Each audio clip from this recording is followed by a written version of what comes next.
요한계시록 15장 1절에서 8절입니다. 키워드는 어린 양의 노래, 노래하는 성도들, 경외심으로 부르는 찬송입니다.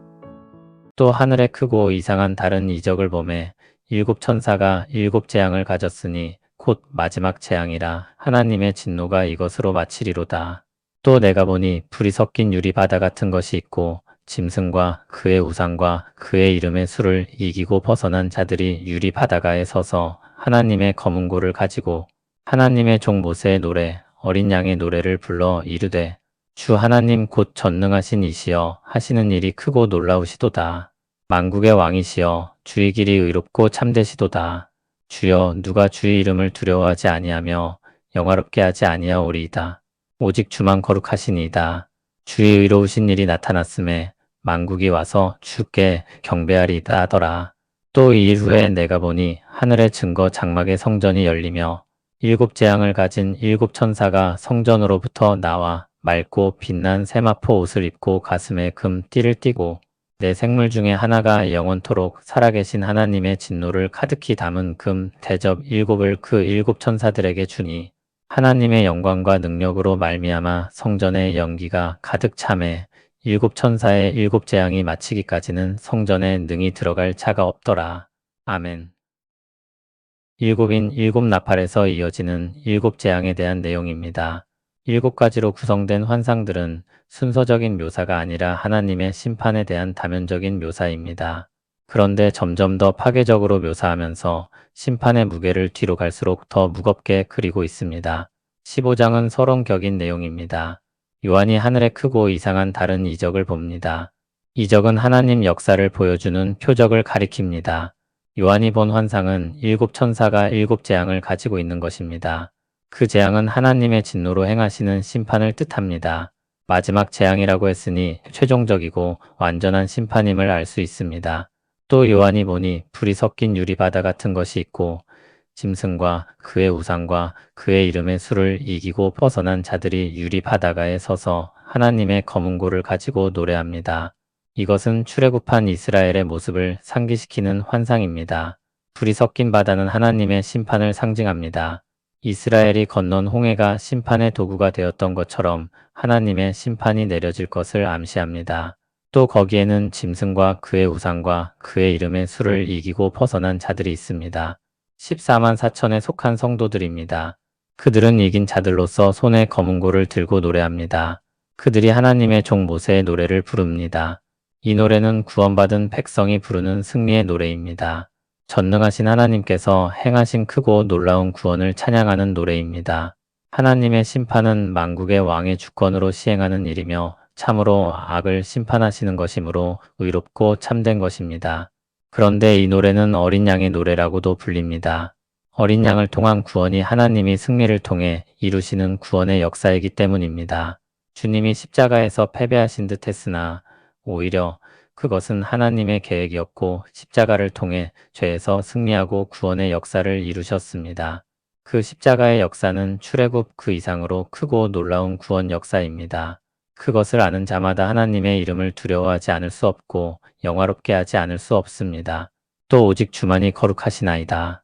주의 의로우신 일이 나타났음에 만국이 와서 주께 경배하리이다 찬송합니다. 또 요한이 보니 하늘의 증거 장막의 성전이 열립니다. 하늘의 성전은 앞에서도 나왔었는데 여기서는 증거 장막의 성전이라고 했습니다. 증거 장막은 민수기 17장에서 나오는 표현으로 언약궤가 하나님과의 언약을 증거한다는 의미로 쓰였습니다. 언약궤 안에는 하나님이 이스라엘과 언약을 맺으시며 주셨던 하나님의 계명이자 약속의 말씀이 쓰인 두 돌판이 들어 있었습니다. 거기로부터 일곱 천사가 나와서 일곱 재앙을 쏟아붓습니다. 공의의 심판입니다. 계명의 말씀을 따라 죄에 대해 심판하는 것입니다. 천사들이 맑고 빛난 세마포 옷을 입고 가슴에 금 띠를 띠고 있었다고 합니다. 제사장의 옷입니다.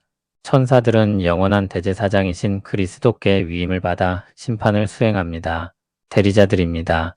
그들은 네 생물 중에 하나로부터 영원토록 살아계신 하나님의 진노를 가득히 담은 금 대접 일곱을 받습니다. 하늘 성전에는 연기가 가득했는데 그것은 하나님의 영광과 능력을 나타냅니다. 하나님께서 영광과 능력으로 심판을 행하심으로 일곱 천사의 일곱 재앙이 마치기까지는 성전에 능히 들어갈 자가 없고 했습니다. 일곱 재앙이 마치기까지는 공의의 심판이 내려져 죄값을 다 치르기까지를 가리킵니다. 그 누구도 자신들의 죄에 대한 심판을 피할 수 없다는 것입니다. 그런데 검은고를 들고 찬송하는 자들은 예외입니다. 우리 주 예수 그리스도께서 하나님의 진노를 이미 다 받으시고 하늘 성전에 들어가셨기 때문입니다. 그로 말미암아 구원받은 성도들은 그리스도께서 대신하여 받으신 심판으로 인해 하나님의 진노를 받지 않습니다. 그들은 어린 양의 노래로 찬송합니다. 성도들은 하나님의 심판을 피한 자들입니다. 그리스도 안에서 그 진노를 피합니다.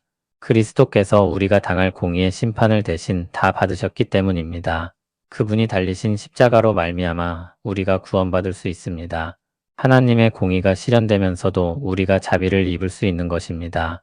우리는 하나님의 종 모세의 노래, 어린 양의 노래를 모든 성도들과 함께 불러야 할 것입니다. 모든 성도는 이미 죽은 자들이었으나 그리스도 안에서 살게 된 사람들입니다. 그 은혜로 말미암아 구원받고 하나님의 백성이 되었습니다. 영원한 생명을 얻었습니다. 그들의 본분은 하나님께 영광 돌리는 찬송입니다. 인생 전부가 그와 같은 찬송이 되어야 합니다. 거룩한 산 제사로 드리는 예배가 되어야 합니다. 우리는 승리한 자들로서 하나님을 찬송하게 될 것입니다. 그 찬송은 장차 올 그날에만이 아니라 오늘 여기서도 울리게 될 것입니다. 오늘의 은혜와 끝내 이루실 구원의 날을 알고 소망하기에 오늘 여기서 우리는 찬송하는 자들로 서 있을 것입니다. 우리의 찬송은 음악이기 이전에 하나님의 영광을 찬송하는 고백이며 구원받은 자로 드리는 감사입니다. 그러므로 뛰어난 음악성을 가진 노래나 우리 마음을 흔들고 움직이는 노래가 앞서지 않고 주님을 향한 감사의 찬송이 앞서야 합니다. 하나님 앞에 나아가는 자들이 껍데기만 가져서는 안 되는 것과 같이 우리가 부르는 찬송이 형식만 갖추고 있다고 해서 되는 것이 아니기 때문입니다. 좋은 포장을 갖췄다고 해서 충분하지 않습니다. 중요한 것은 우리 중심의 예배이며 그것을 위해서 하나님이 누구신지 우리를 위해 행하신 일이 무엇인지 제대로 알고 구원받은 자의 감사의 고백으로 나아가는 것이 필요합니다. 모든 노래로 하나님을 찬송하되 우리 마음에 하나님을 향한 두려움과 사랑이 있어야 할 것입니다. 찬양받기에 합당하신 하나님을 찬송합니다. 모든 권세와 영광을 가진 하나님께서 온 세상을 공의로 다스리심을 믿고 찬양합니다. 우리는 그 공의로 말미암아 심판받을 수밖에 없었으나 어린 양께서 우리를 위해 희생하심으로 영원한 생명을 주셨습니다. 그 은혜에 감사하며 찬송을 올려드립니다. 크신 자비로 우리를 구원하심에 감사하며 주를 사랑합니다. 예수님 이름으로 기도합니다. 아멘.